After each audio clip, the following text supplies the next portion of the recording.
Ayan, mamaya pa yung ating biyahe. Mangangalakal muna tayo. Kung meron kayong ganito, meron pala tong tinatagong lihim. Mahalang kilo ngayon na ito, di ba?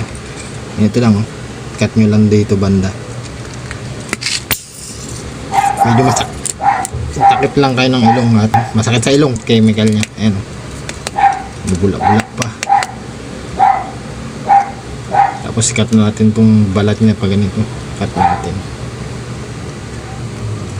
Ingat lang.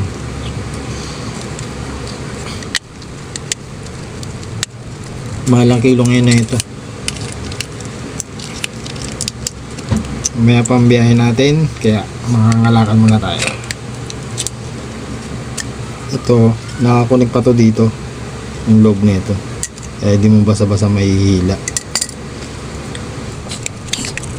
Ayan. Tanggal na. Pero yan, o, nakita ko sa inyo. Nakikita nyo na. Anong kulay? Ilay tanso. Ang dami kong tinapon na itong ganito dati. Hindi ko alam na mayroon palang tanso sa loob. Itong side lang ang ano, kasi itong isa yero na to. Yero. Ito lang. Yan. Tanso. Magkano kilo yung tanso sa inyo ngayon? Amin dito 700 data, 600, 550. Ayun din yun, kaso ang problema, may itim-itim siya. Siyempre may junk shop na maselan, hindi tatanggapin yan, may itim-itim na yan.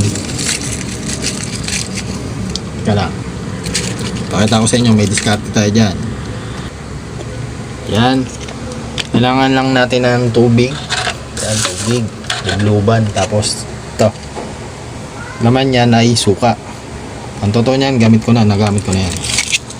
Lublub na natin tong tanso na to dyan. Yan, babalatan pa tayong dalawa. Dagdagan natin suka, konti na eh. Alam yan, silver swan. Baka naman.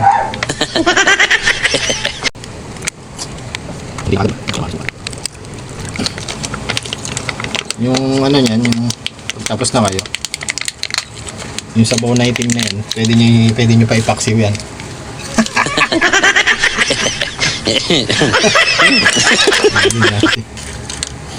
Yan, umukulo-kulo. Ang mga nangangalakal dyan na ano, yung wire sinusunog, gawin nyo yung ganito. Yung ano nyo, class B nyo, magiging class A ulit. Yan. Dublub lang natin, dublub. Try nyo na lang kung maniniwala kayo, hindi. Wala naman problema. Wala namang mawala. Diba?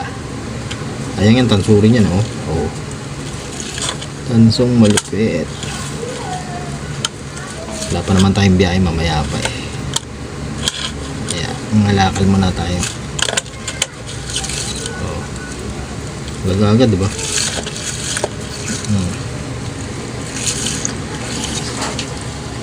Wala.